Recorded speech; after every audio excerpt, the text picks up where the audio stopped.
Hello again, fight fans, and welcome to episode number 115 of The Neutral Corner. I am Michael Montero for Boxing Monthly Magazine and BoxingMonthly.com. Quick reminder, please go to the Apple Podcast, find Montero Unboxing, find The Neutral Corner, drop us a review, drop us a rating, subscribe to the podcast, tell everybody about it. It's also on SoundCloud and on Stitcher. All right, let's get started with news and notes.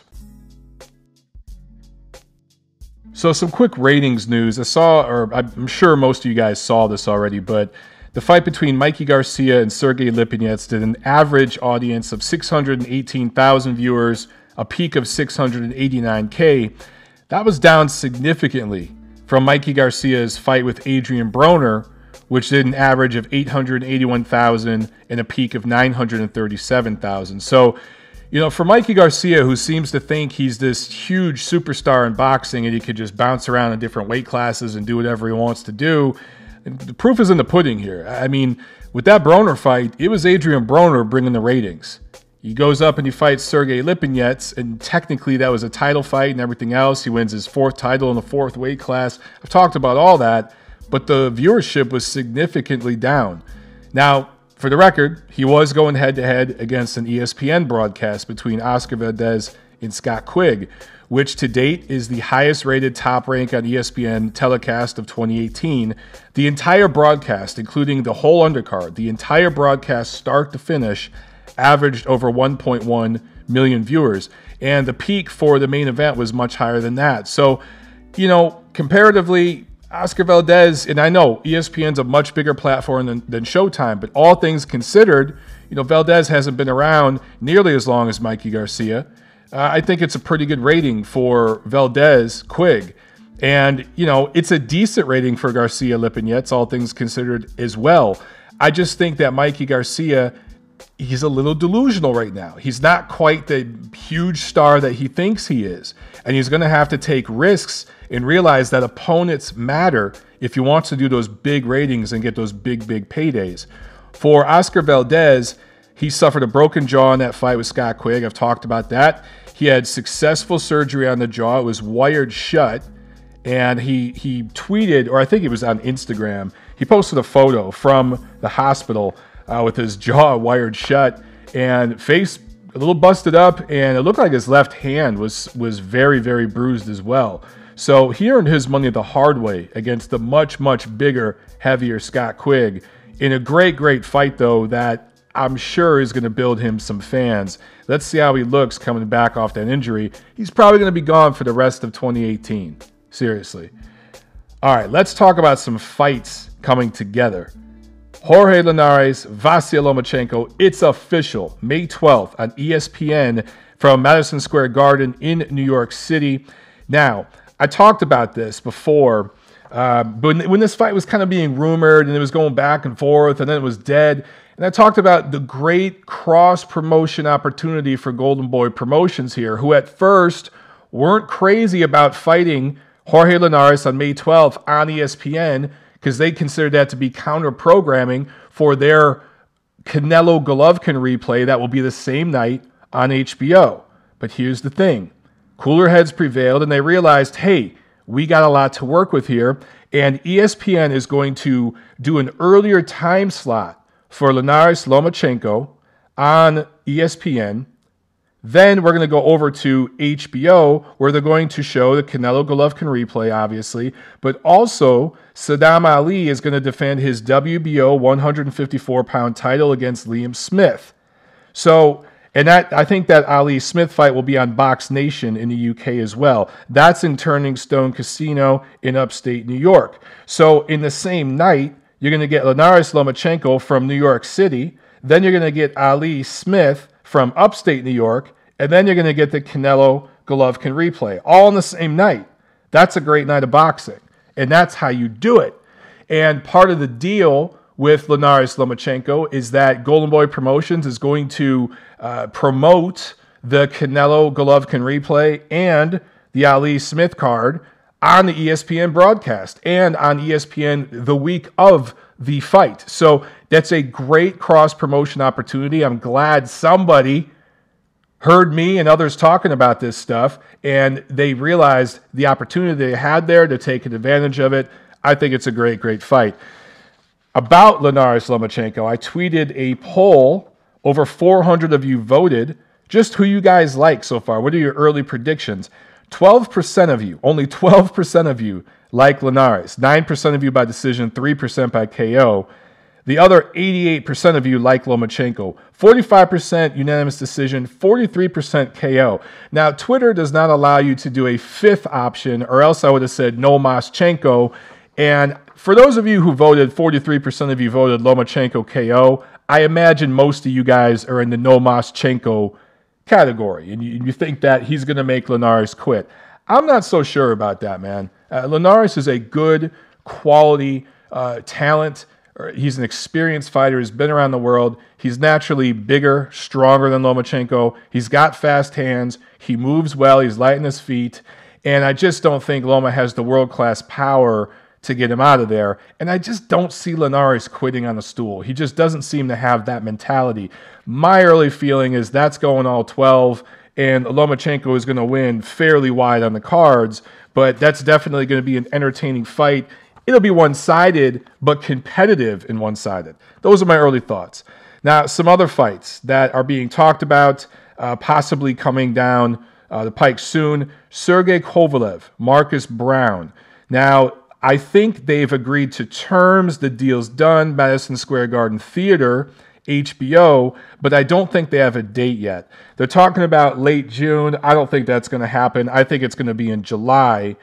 And, you know, I like this fight. For the record, Browne was offered, Marcus Browne was offered fights with Sergey Kovalev last November 25th when he fought Shabransky, and just March 3rd, where he fought, I can't even remember, McCulkin, the guy everyone's calling Macaulay Culkin. He was offered those two dates. He turned it down. He didn't like the purse. So I don't know if main events beefed up the purse or what it is, but they made this fight, apparently, and it's just a matter of time before we get a date set. I think they just got to figure out which dates the MSG Theater is available. Like I said, it could possibly happen late June. I tend to think it's going to be pushed back into July. We'll see. But, you know, look, a lot of people are favoring Marcus Browne in this fight. He's got a good chance. He's 7 years younger than Kovalev, and he's a southpaw. And he's a little longer, even though he's a little shorter. I think it's like an inch shorter or something.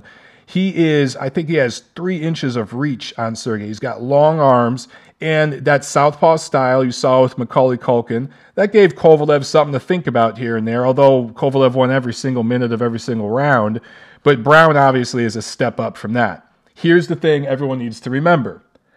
Marcus Browne has looked good in recent fights. He's scored knockouts. He's looked very, very impressive. He's never fought a top 10 light heavyweight, ever. And he's never truly had his chin checked. I think he's been down before. He's been down against guys that don't punch as hard or as straight or as accurately as Kovalev does. Never had his chin checked by an elite level light heavyweight, which Kovalev still is, in my opinion, although I don't think he's quite near what he was. I think Andre Ward kind of took his soul in a way. But my early feelings about this fight, it's going to be competitive early. It might go the distance, but I got a strong feeling Kovalev could stop this guy. He hasn't been in with this caliber of opponent, and Sergey Kovalev has fought everybody in the division, those who weren't ducking him like Adonis Stevenson, that is. Also, Sergey Derevyanchenko going up against Demetrius Andrade. So they've agreed to terms for a fight in May. But here's the thing. Neither HBO or Showtime, at the time I'm recording this anyway, has bid enough money to make the fight a reality, to make it worth the effort for the fighters. So Sergey Derevyanchenko is a mandatory for one of the titles held by Golovkin, the eventual Canelo Golovkin 2 winner. He's supposed to get a crack at them. But the politics and the business of boxing, as it is, it's not going to happen for a while, if ever. That title might become vacant before Derevyanchenko gets his shot. Even if he does get a crack at the winner between Canelo and Golovkin, it's going to be a while. So, because, look, that fight might be close, controversial, and if so, they're going to do it a third time in September.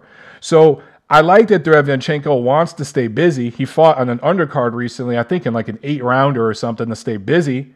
But going up against Demetrius Andrade, that's a tough fight. I like that a lot. That's not an easy fight for Derevyanchenko. If Andrade is willing to take that fight, it's not an easy fight for him. Both guys would be facing the best opponent of their career, especially for Andrade. He'd be making a quantum leap in opposition. But Andrade has looked so bad in recent fights, and Derevyanchenko's not a name to where I don't know if either network's going to want to put up the money. In the end, I would think HBO would pony up the dough because one of these guys, again, the winner of that fight would have a mandatory position for the winner between Canelo Golovkin. So you're in that business. Spend the damn money. Showtime's whooping your ass anyway. Spend some cash. This fight's not expensive. And put on the fight. You know, in terms of contrast of styles, I actually like the fight. I think Andrade's going to have to fight harder than he's been pushed before. So I'd like to see it. All right. Jeff Horn, Terrence Crawford, delayed till May, probably June. I know they're talking about May, but it's probably going to be June. Terrence Crawford's claiming that he injured his hand. I haven't seen any evidence of that. I haven't seen a doctor's note, an x-ray, a picture, nothing like that at all. And I'm not saying he is lying, but I'm saying that the injury excuse is very often used in boxing to delay and push fights back. It's as old as boxing itself, and this just so happens to be the fight that Grandpa Bob wants to announce the Top Rank Boxing series on the ESPN Plus app, right? This is supposed to be the first big fight anyway, on the ESPN app that's coming out soon, which I think is supposed to drop in June. So that's why I think this fight's going to be delayed till June, probably in, I think it's in Las Vegas, probably Mandalay Bay. So the difference, some of you guys have asked about this ESPN app, because I think ESPN has an app right now. This is going to be, I think, $5 a month, and you don't have to have cable. You don't have to have ESPN to have it. $5, and you get this app.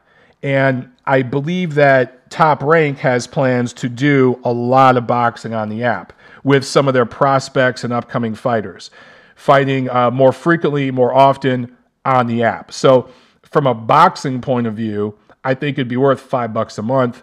And, you know, I believe all the other sports and stuff like that, or at least a lot of them, will be featured there. So it sounds like a good idea because ESPN, the network, is largely a disappointment these days.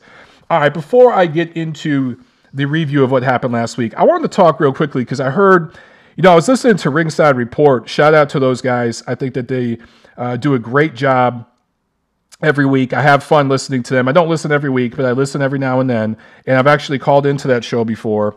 I think they do a good job. I really, really enjoy what they do because they do it from an unbiased point of view. And they take in all points of view, even though a lot of their callers are wacky. But there were, for some reason, this week's episode turned into the Anthony Joshua is ducking Deontay Wilder episode. A lot of the callers are coming and saying that. And this is something that's a theme I've been seeing since Wilder beat Ortiz. It's a theme I've seen with some of the YouTubers that come from that side of the universe, the PBC pom-pom wavers, the anti-Eastern European fighters, you know, everything's racist, those guys. And people on Twitter have been kind of singing the same tune for a while. Guys, I've been telling you for months now that Deontay Wilder and Anthony Joshua are not going to fight this year. They're going to fight next spring, and they're very likely going to fight a 2 or 3 fight series. It's going to be a very, very similar deal to what we're seeing with Canelo Golovkin. The difference is, I think one fight might be in the UK and one fight might be in Vegas. I think that they might actually do different venues, or I think Golden Boy Promotions and Canelo Alvarez are completely selling out for the money, and they're going to go to Vegas every time with Golovkin. They're going to demand that. But we might see some change of venues with Joshua and Wilder, unless there's a devastating knockout in the first fight and it's completely one-sided. These two guys are going to fight more than once. It's going to be a series, and it's going to take time to develop. Nobody is ducking right now, and it's absolutely ridiculous to say so. Ever since Deontay Wilder won that fight with Luis Ortiz, there have been people saying that he's the top heavyweight in the world. His win over Ortiz is more impressive than AJ's win over Vladimir Klitschko, which is about the stupidest thing you could say, and that Joshua and Hearn are ducking him. And some of Anthony Joshua's recent words, his choice of words, weren't the best choice of words as it relates to Deontay Wilder, and it might make him seem like he's not anxious about the fight. keep these things in mind, guys. Eddie Hearn has a plan. He's not an idiot. He has the potential fighter who will become the biggest box office draw definitely since Floyd Mayweather. I was about to say probably or maybe, but no, he will be the biggest draw since Floyd Mayweather. And in some ways, he might become a bigger draw. The sky's the limit with Anthony Joshua if things develop the right way. Eddie Hearn's not in a rush to do anything. For those of you who are saying, well, Mike, you're just shilling for Eddie Hearn now, because I shill for a different person every week, depending on which wacko listens to the show and nitpicks one sentence or something from my ranting. I'm not shilling for Eddie Hearn. I'm telling you guys the way the business of boxing works. And I told you, look, for 2 years, for a year and a half, you guys, there were several of you on my channel saying, Canelo's ducking Golovkin. The fight's not going to happen. And I kept telling you, it's going to happen. It's going to happen in 2017. I've been telling you guys. And then it happened. I'm telling you the same thing with Joshua Wilder. Make no mistake, Anthony Joshua is the #1 heavyweight in the world. Deontay Wilder is the #2 heavyweight in the world. They're 1 and 2. And then there's the field, okay? But Anthony Joshua, I think a lot of you are forgetting, he turned pro in 2013. With his 19th pro fight, he fought Vladimir Klitschko, the last great heavyweight since Lennox Lewis. In his 21st pro fight, he's going up against his second legit top 5 heavyweight in Parker. He's going to unify titles in that fight and take an O, likely. I guess I favor AJ in that fight. You contrast that to Deontay Wilder, who went pro 5 years earlier. He went pro in 2008. He just fought his 40th pro fight, and it took his 40th pro fight to face the first legitimate opponent of his career. Now, if you want to say Bermane Stiverne is the first legitimate opponent, okay, fine. That was his 32nd fight. So it was 30-plus fights in before he faces Bermane Stiverne for a heavyweight title. And let's be real. Even that version of Bermane Stiverne is probably at the level of Joshua Parker right now. They're probably even on the same level. And Vladimir Klitschko is light years better than Luis Ortiz. Yes, a faded, laid-off Vlad coming off that layoff, coming off a loss, it's still much, much better than Luis Ortiz, whose blood pressure health issues were so bad that the New York State Athletic Commission did not clear him to fight until the morning of the fight against Wilder. They flew in Charles Martin, of all people, Friday night and put him on standby in case Ortiz couldn't go Saturday night. That guy, that chubby dude whose best win coming into that fight was against Bryant Jennings, coming off a loss to Vladimir Klitschko. Anybody saying Wilder's win over Ortiz is better than Joshua's win over Klitschko is insane. Insane. That's just nutty. Right now, look, we'll talk about AJ Parker next week. Obviously, we'll preview that. But I favor him in that fight. And I think Parker is going to be better and more competitive than people are giving him credit for. I think he's had a couple of lackluster performances because he's fallen in love with himself. But all things considered, I think that's going to be a good fight. And it's a quality win. This comparison is a little nutty to me. And I don't see how AJ and Hearn are ducking Wilder. I think they're building that fight. And Wilder needs AJ, not the other way around. Either way, that fight has to happen. And the expiration date is next spring. And that's when it will happen. All right? For those of you who say I'm shilling for Eddie Hearn and you're going to make videos about me, make 3-hour chats about me, blah, blah, blah, check back with me next spring. Okay? All right. That's it for news and notes today. Let's get into the review of what took place last week. All right, so Friday, March 16th, it was the return of LA Fight Club here in Los Angeles, the Belasco Theater downtown. These cards are aired live on the Spanish network Estrella TV, and they're streamed live on Ring TV's website. On this card, Antonio Orozco, remember him? Yeah, I guess he's still fighting. He actually made weight, 140 pounds, wins a unanimous decision in an 8-rounder. A guy who is on the cusp of a title opportunity a couple years ago, is now fighting in 8-rounders on undercards of LA Fight Club, which is a club series. That's just insane. Also, LA featherweight prospect Edgar Valerio rolls on to 13-0 with 8 knockouts with a TKO 1. Saturday, March 17th in Subang Jaya, Malaysia. I'm going to try to say this name right. Give me a chance here. Kudratilo Ubdakakharov. Kudratilo Ubdakakharov. I think I did pretty good with that. Wins the WBC silver welterweight title. Now 14-0 with 9 knockouts. This guy's on a fast track, right? He's from Uzbekistan, now based in Malaysia. An Uzbekistani fighter, now based in Malaysia. This is interesting.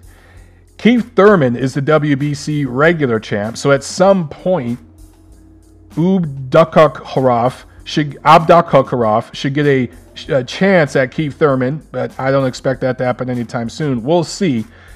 For this fighter, this Uzbeki fighter, look, 170-10 as an amateur, 4-time Uzbekistan national champion, but he really only fought at the national and regional level. He didn't ever fight in his amateur career at the global level.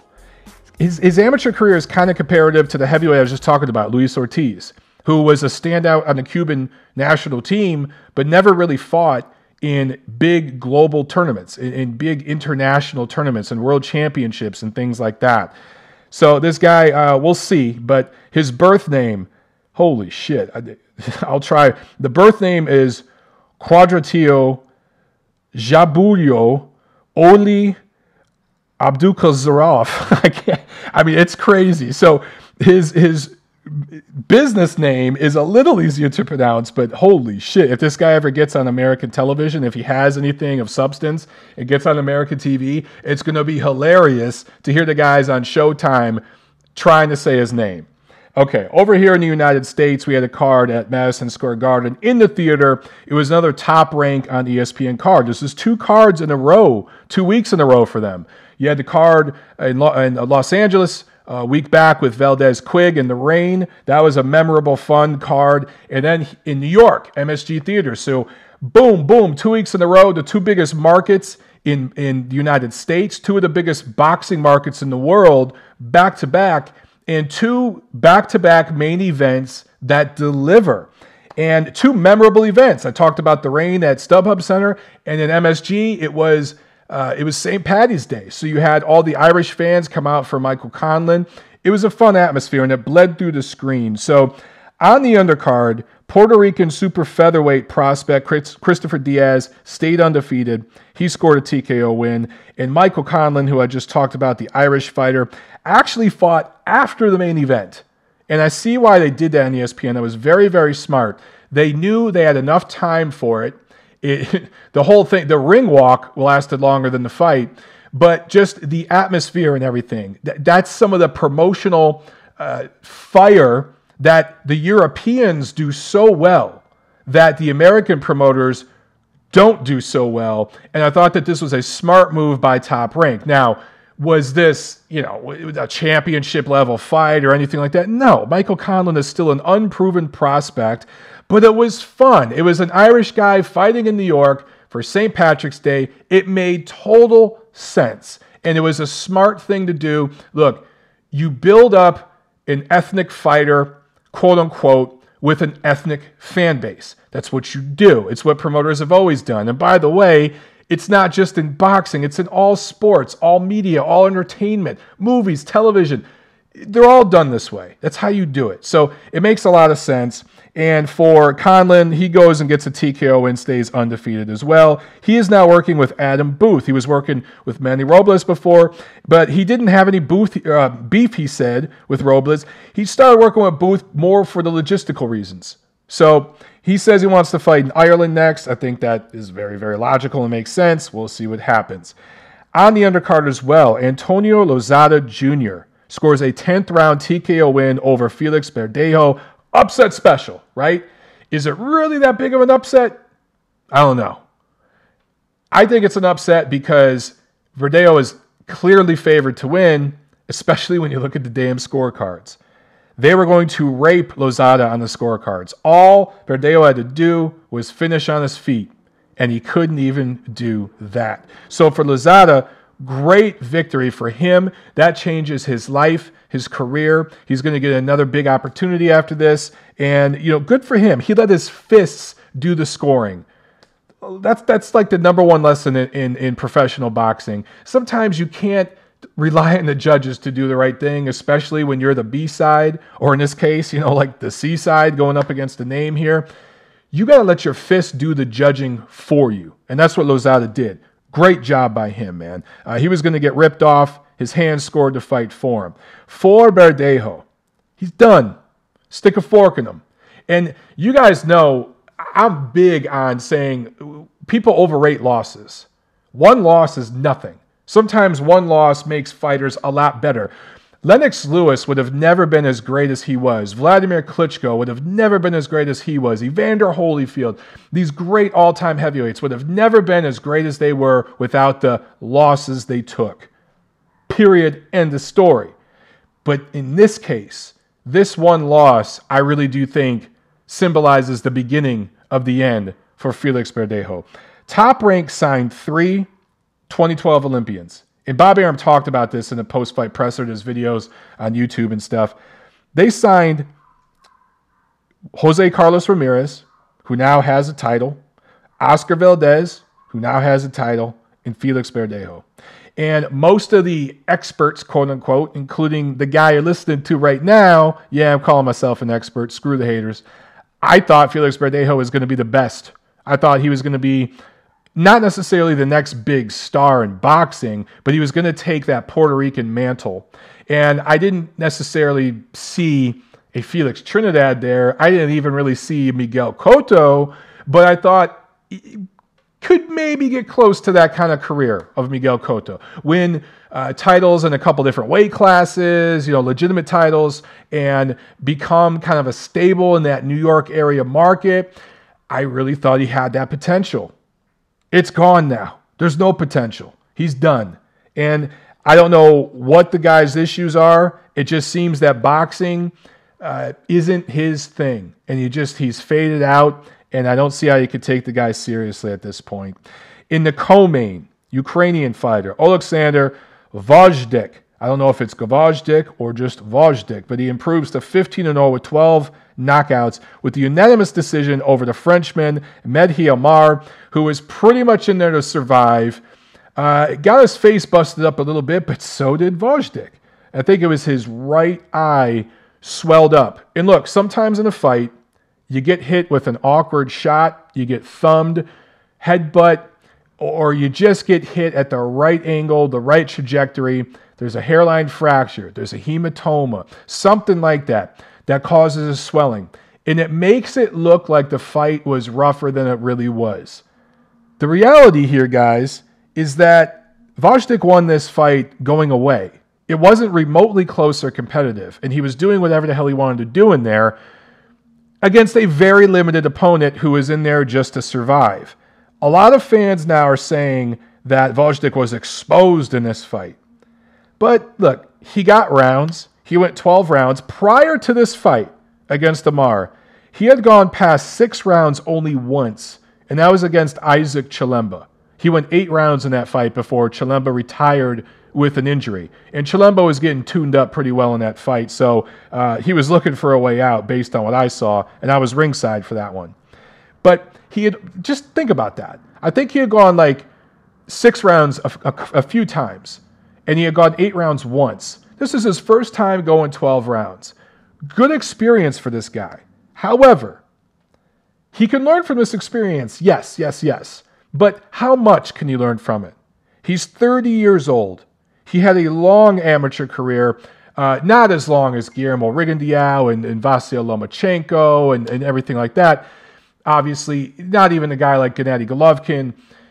But well over 100 fights, I believe. And you develop that amateur style, and some of the habits stick with you. And a lot of what he does is the same speed. It's straight in, straight out, the same length, the same distance, the same angles. There's not a lot of variation there. So when he gets in there with guys who fight similar to that, like a Sergey Kovalev, and Sergey does have more nuance than Gvozdyk. I'm not saying he doesn't. But a lot of what Sergey does is mid-range, kind of the same speed, in, out, straight in and out. There's not a lot of nuance. There's not a lot of inside fighting. There's that word nuance that everyone loves right now and is on all the channels in the comment section. But when he fights against those guys or against a limited guy like Amar, he's going to have success. But when he gets in there against somebody who has extra dimensions to their game and can fight backing up, can fight on the inside, can fight using angles, there's going to be issues. Now, there's only a handful of those guys out there. Maybe not even a handful. Maybe it's just one or two. So he's got a chance. But I don't look at this guy and see somebody that I think is going to beat Dmitry Bivol. I don't see it. I don't even think he's going to beat a guy like Sergey Kovalev. I just don't see that yet. However, let's remember this. Styles make fights. And you never know what a guy wants to work on in the ring, what he's doing, or a fighter's mentality at that time. There are fighters out there who don't care about being entertaining, don't care about getting the knockout. They want to get work in. They want to get rounds in. They just want to get the W. They'll take what's given to them and nothing more. They won't get greedy. Floyd Mayweather made himself an all-time great with that style. So did guys like Bernard Hopkins, Vladimir Klitschko, and a bunch of others I could name. So pump the brakes a little bit. Do I see an elite level special talent in Gvozdyk? No. But do I want to see him against the best fighters in the division, the Kovalevs, the Bivols, those guys? Yes. I want to see it. Beterbiev, I want to see him in the ring with those guys. Let's see it. And, you know, if he sticks to join out with those guys, guess what? He's going to take an L. So we'll find out.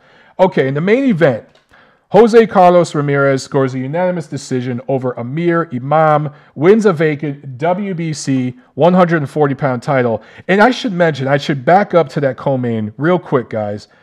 Gvozdyk did win the interim WBC light heavyweight title in that fight. So on paper, he's supposed to get a crack at the winner between Adonis Stevenson and Badu Jack, the fight for the WBC light heavyweight championship. Now, we all saw what happened with Eleider Alvarez, who was the mandatory for Stevenson for 426 years, and the WBC did nothing, and they allowed all the stalling, and Alvarez's management completely screwed him. And I guess technically he's still kind of the mandatory. I don't know. I can tell you this. Top Rank is managing Gvozdyk's career. They are not going to allow the WBC to screw with them. Grandpa Bob don't play like that. So do I think Gvozdyk's going to be sitting around for 300 years waiting for a shot at Stevenson? If Stevenson beats Jack, absolutely not. That fight will happen. It might take a year and a half. You know, they'll delay as much as they can, but it will happen. Especially with the performance he just had against Amar, where he looked vulnerable and predictable. If Badu Jack wins, I think they'll go right into the fight with Gvozdyk. I think they'll see a guy who is, to quote Floyd Mayweather, who is in charge of Badu Jack's career right now, he's no special effects. He's straight up and down. So I do think we'll see that complete consolidation of the WBC heavyweight title or light heavyweight title at some point. It might take till next year, but I think it'll happen. Anyway, back to Ramirez, who wins the WBC junior welterweight title. Real quick, some people question why this fight was put on in New York City. And at first, I kind of scratched my head. But now, I think it was an absolute genius move. They had to go to New York, St. Patrick's Day, put Michael Conlan there in the theater. That's where he had his pro debut last year on St. Patrick's Day weekend. I was there. It was a Friday night. It was an awesome experience. They're going to bring Conlan back there probably every year or every other year at least. They're going to keep bringing him back there because it makes dollars. It makes sense. It's smart business. You had this fight with Ramirez and Imam that was mandated by the BC. Why not put it on that same card where you know you're going to do a sellout? You know you're going to do a sellout. You know you're going to do a good rating because of the St. Patrick's Day situation with Michael Conlan. Why not do that? It was genius. It was very, very smart. So Ramirez gets a win in a very exciting fight where he really shows some real mettle. I thought Amir Imam won several of the early rounds and was really boxing well. And Ramirez had to switch up his game plan a little bit, had to make some adjustments. I thought in the middle rounds, maybe it was around the 7th or 8th round, Imam made a little adjustment and started fighting on the inside more. and had some success with it initially, but then you saw Ramirez make another adjustment and close the show in dominant fashion. Almost had Imam out of there several times in the championship rounds. Exciting fight, great performance.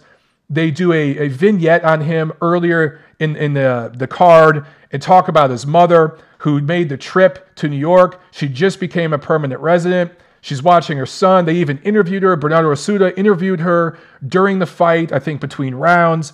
Given the political situation going on right now with DACA, the immigration situation, all of that, it is perfect effing marketing for this Mexican-American fighter. Perfect marketing. And now you're going to take everything you just built in New York. You're going to go back to Avenal, California this summer where the kid's going to fight again. And it's very, very possible that Bob Arum, he's trying to put it together. He's working with Regis Prograis promoter now, who I think it's Lou DiBella off the top of my head. Correct me if I'm wrong, guys. But they want to do possibly a card this summer, maybe in July or something like that, where they both fight. Prograis would be on the co-main and then Ramirez in the main event, and then they build up to that eventual fight toward the end of this year. Now, some of you are pissed off about that. Me personally, I think it's great. It's great for a lot of reasons. It makes the eventual fight better. It's TV. It's building a story and a brand that casual fans can relate to and understand. It's a lot like the way the Superfly cards have been done, right? Where the winners face each other next. That's the way you build stuff, guys. You build it into a series. Makes the fight bigger. But more than that, both Ramirez and especially Prograis will get more experience to develop themselves ahead of their eventual clash together. I like that because especially with Prograis, that last fight with Ndongo, it was a fantastic performance, don't get me wrong, but he got 2 rounds of experience against a guy who just showed up and got beat. He didn't look very good at all in that fight. Not that Ndongo is an elite level fighter by any means. I don't even think you could rate him in the top 10 in that division right now, although that's not the strongest division right now. Prograis has not had that proving ground yet that I think Ramirez had in this fight against Imam. And by the way, can we give Amir Imam some credit? A lot of guys were just shitting on him. Look, I understand he got knocked out against Granados. It happens. There's no shame in that. He took some hellacious punishment in this fight. His eye, everyone's talking about Gvozdyk's eye and how bad it looked. Man, Imam's eye looked a lot worse. And so did the rest of his face, not just the eye. And this guy hung tough, bit down, fought as hard as he could. And the 12 rounds of hard work and experience he gave to Ramirez, if Ramirez develops into a true champion, he's a titleist right now. He's not a champion. But if he develops into a real champion or a real attraction in the sport, he's going to look back and be like, it was that fight against Amir Imam. That's the fight where I really learned on the job and really proved myself to the fans on TV and everything else. Amir Imam did a service to Ramirez and to boxing and to that division with his performance in this fight. Instead of laying down like a lot of you are suggesting he did, I thought he fought bravely. Let's give the kid credit. And you know what? Amir Imam deserves another shot down the road should he want it. The difference in the fight, by the way, is that Amir Imam was throwing too much of one punch at a time. And it was working early on because he was faster, his hand speed, much, much faster than Ramirez. But Ramirez was throwing in combinations. He was going upstairs and downstairs. He was giving different angles.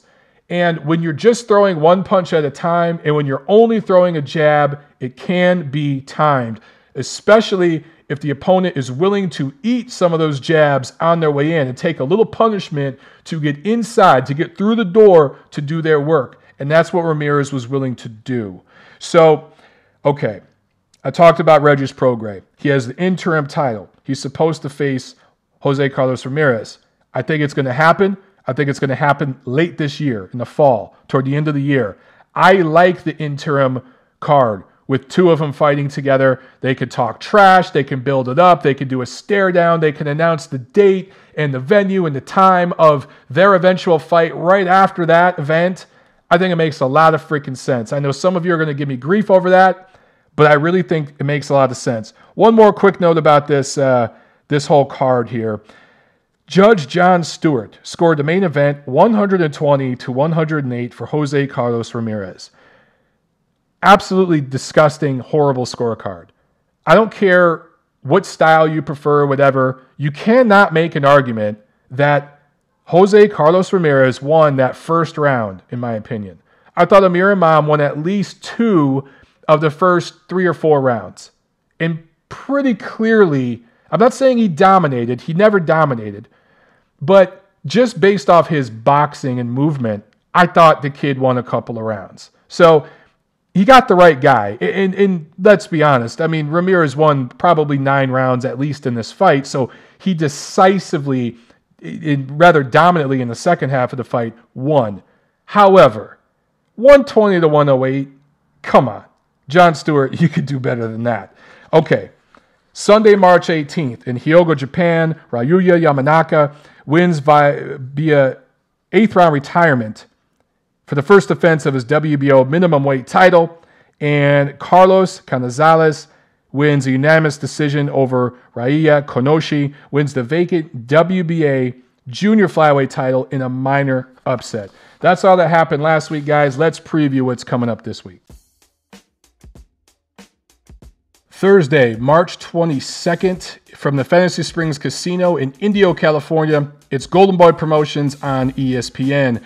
And super featherweight prospect Ryan Garcia headlines. He's out of Los Angeles, 13-0, 12 knockouts. Also on this card, undefeated welterweight. Oh, I'm sorry, not undefeated welterweight. Eddie Gomez out of the Bronx. He's 20-3 with 11 knockouts. Both of these guys are fighting in 10-rounders. Obviously, Ryan Garcia is a prospect that Golden Boy Promotions is trying to build up. If you follow the guy on Twitter, he takes a lot of selfies with duck lips. And there's a lot of girls that retweet him. The guy has a lot of female fans. He definitely brings that element. However, I don't know how much this kid is working on his actual craft, because I don't see a lot of craft. I don't see him getting work against fighters where he's learning on the job and going rounds and having to bite down a bit. To me, he looks all offense for show, and chins up, can definitely be tagged. And power looks great, but it's looked great against extremely limited opposition. Yeah, 12 knockouts in 13 fights. Good-looking kid. Takes pictures that look like they're in an Abercrombie and Fitch, catalog or something that all the girls are going crazy for. That's all great. That's all fine and good. But what happens when he steps up and fights the best fighters at 130 pounds? And then what happens when eventually he can't make 130 and has to move up to 135 or something and fights the best guys there? I think he's going to be in trouble. I just see a lot of things that they need to work on before this kid gets in with the wrong guy in the wrong night and that hype train gets blown up. But I think, obviously, this Thursday, he's going to get a W. And like I said, Eddie Gomez, the Bronx fighter, he's on the co-main of that card. So Saturday, March 24th, we have a few different cards in different parts of the world. In Hamburg, Germany, there's a Sauerland card featuring light heavyweight Karo Marat and super middleweight Tyrone Zuj. In Krasnodar, Russia, undefeated super middleweight prospect Andrei Sirotkin and welterweight Konstantin Ponomarev are fighting in 10-rounders. In Ponce, Puerto Rico, a Golden Boy Promotions and Miguel Cotto Promotions card on ESPN2 and being streamed on ESPN3. This is part of Miguel Cotto's signing with Golden Boy Promotions a couple years back. They were going to do these cross-promotional things like this. These are co-promotions, I should say. So Joshua Franco is a super flyweight undefeated prospect from San Antonio. He's fighting in a 10-rounder. He's 22 years old, 13-0, 6 knockouts. Also, we have a super flyweight prospect out of Puerto Rico, Jose Martinez. He's fighting in a 10-rounder. He's 25 years old. He has a record of 20-0-1 with 13 knockouts. And Rashidi Ellis out of Lynn, Massachusetts. You guys have seen him before on some of these Golden Boy on ESPN cards. He's fighting in an 8-rounder. He's an undefeated welterweight, 24 years old, 18-0 with 12 knockouts. But the big card of the weekend is in O2 Arena in London. It's another Matchroom boxing card. And lightweight Louis Ritson and light heavyweight Frank Buglioni are defending their British titles in the undercard. But the main event, Dillian Whyte versus Lucas Browne. And this was an enticing enough heavyweight fight for HBO to pick it up. Some people have questioned them picking up this fight. I think it was smart. What the hell do you guys want them to do? They have no fights on the schedule. Their schedule is shit. HBO Boxing is stir-fried shit right now. You could have no fights, or you could have them pick up this cheap fight overseas. The licensing fees for fights over there in the UK come cheap to HBO. So this makes sense from a budgetary perspective. And if they're trying to buy into the Anthony Joshua business down the line, this fight also makes sense, right? So Dillian Whyte has already fought Anthony Joshua. And we know he buzzed Joshua. Joshua came back and knocked him out pretty severely. And then we have Lucas Browne. These two guys fighting each other. So I think this is a solid heavyweight matchup. I'm actually looking forward to it. I think it's going to be fun. Are either of these guys a future Hall of Famer? No. Could you even say either of them is a top 5 heavyweight? No. But the winner of this fight, if it's a decisive, definitive victory, you could make the argument they might be the number 5 heavyweight in the world. They're certainly in the top 10, bona fide top 10, the winner of this fight. If both of these guys fight to a great, entertaining heavyweight fight, maybe they're both at the bottom end of the top 10. Either way, look, I like the heavyweights. Guilty as charged, all right? I like watching the heavyweights, and I think these two guys are going to bang. If you just look at the style matchup here, I think this one's going to be fun. Now, if Dillian Whyte wins, I mentioned he's already fought AJ. Maybe he fights Deontay Wilder later this year. Makes sense. Deontay Wilder has that WBC title. I think Whyte has the WBC International or something. He has one, like a sliver of the WBC. So maybe it's the silver title. I can't remember. But either way, those two might fight. And that could be a precursor to a Wilder and Joshua fight. Makes sense. If Browne wins, he's a good opponent for Wilder or for Anthony Joshua. I think most people are assuming Browne's going to win here. If he wins, I think a fight between him and Joshua is marketable. It makes sense over in the UK. If for some insane reason Joshua wanted to travel to Australia, that'd be a fun event, but obviously I don't see that happening. But let's look at these two fighters, okay? Whyte is 22-1 with 16 knockouts. Browne is 25-0 with 22 knockouts. So on paper, Browne is the harder puncher, the bigger, stronger guy. Probably the better athlete of the two. Whyte is 6'4", 78-inch reach. Browne is 6'5", 77-inch reach. Whyte, born in Jamaica, lives in London. He's definitely a UK fighter. Browne, from Sydney, Australia, is an Australian guy, lived there his whole life. Here's the X factor, though. He's 9 years older. 9 years older. And that's a lot, okay? That's a lot. And I know heavyweights age slower. It's all about, can you still bang? I get all that. But 9 years is a lot, especially when you've been inactive. Browne has traveled before. Remember back in 2016, he fought Ruslan Shagayev in the belly of the beast, right in Russia. And we all know what happened then subsequently with the drug testing results and all this different stuff. But he was willing to go to the Lion's Den and fight a good, quality, proven heavyweight. And he's doing the same thing here against Dillian Whyte, who I don't put in the same level as Ruslan Shagayev. So I think that on paper, you got to favor Browne for that reason, right? Here's the thing. Since Whyte's loss to Anthony Joshua in 2015, he hasn't fought very good opposition. He went life and death with a faded Derek Chisora, but he's fought 6 times. He's fought 53 rounds in those 6 fights. So he stayed fairly active. Over that same time span, where Whyte has fought 6 times, 50-plus rounds, Browne fought Shagayev in March of 2016, and then a journeyman in June of 2017. That's it. So how do you chop this up, man? I mean, do you look at the guy who's been more active against weak opposition, but the more active fighter? Or do you go with the guy who has the better wins in his career, maybe since he's been sitting on the shelf for a while the last couple years with all of his issues outside the ring. Maybe he's well preserved. Has Browne stayed in shape this time outside the ring? Or did he blow up in weight and then get himself back into shape for this fight? Dillian Whyte is a guy that can blow up between fights. How has he stayed in shape since his last fight? We're going to find out. There's all these questions. And that's why I think this is an intriguing matchup. I really, really enjoy it. These type of heavyweight matchups, because the winner of this fight is in the power position to get a meaningful heavyweight title fight down the line. So I think it makes sense for HBO to pick it up. I'm looking forward to it. I'm going to go with Lucas Browne by late TKO, possible unanimous decision, but it wouldn't surprise me at all to see Dillian Whyte pull this win out either, and him win by a decision, just by maybe being more active, throwing more punches, doing more than what Browne does. I'm interested to see what both guys weigh in at.